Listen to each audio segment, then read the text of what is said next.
ஓம் come கணபதே நமக. அனைவருக்கும் அன்பு வணக்கம். மகேஷ் மாமா மாலாத்தின் 25ஆம் ஆண்டு கல்யாண நாள் விழா சிறப்பாக நடந்தது. மதியம் விருந்து சாப்பாடு மிக மிக சிறப்பாக இருந்தது. மகேஷ் மாமா மகள் கமலி, மகன் ரவி, ஏய் கமலி இங்கே வா, மதிய சாப்பாடு யார் சமைத்தது? மிகவும் அருமையாக இருந்தது என்று கேட்டாள் அத்தை அனிதா.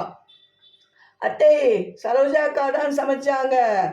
ஆனா நம்ம ரமா அண்ணியோட மேற்பார்வையில் தான் எல்லாமே சமைச்சாங்க அத்தை என்று சொன்னாள் கமலி.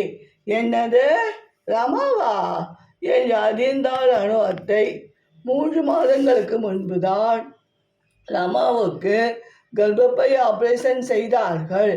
ரமாவுக்கு கூட துணைக்கிருந்த அனு அத்தை ரமா கண் விழித்தவுடன், இங்கே பார் ரமா, இனிமேலே உன்னால் எந்த வேலையும் தனியாக செய்யவே முடியாது. நீ வெறும் பொம்மை மாதிரிதான். மற்றவர்கள் உதவினால்தான் நீ வாழவே முடியும். நீ அடுத்தவருக்கு பாரமாத்தான் இருப்பே என்று சொன்னார். அதற்குள் அனு அத்தையின் கணவர் அரவிந்த் ஃபோன் செய்யவே தன் வீட்டுக்கு போய்விட்டாள் அனு. அப்போதுதான் அனு அத்தையை பார்த்த ரமா, அடடே வாங்க அனு அத்தை, சாப்பிட்டீங்களா என்று கேட்டாள்.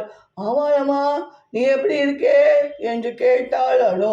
எனக்கென்ன அத்தை, நான் ரொம்ப நல்லா இருக்கேன்.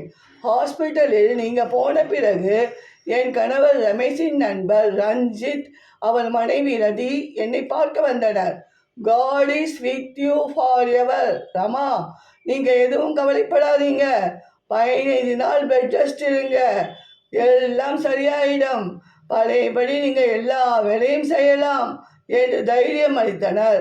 அதுபோக என் கணவர் ரவி, மாலா அத்தை, மகேஷ் மாமா, கமலி எல்லோரும் என்னை நல்லா கவனிச்சுக்கிட்டாங்க. நான் இப்போ ரொம்ப நல்லா இருக்கேன் அத்தை.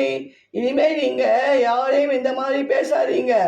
நீங்கள் நோயாளிக்கு ஆறுதல் சொல்லாவிட்டாலும் அவங்களுக்கு அவநம்பிக்கை கொடுக்காதீங்க அத்தை என்று சொன்னாள் ரமா. திகைத்து போய் நின்றாள் அனு அத்தை. நன்றி, வணக்கம்.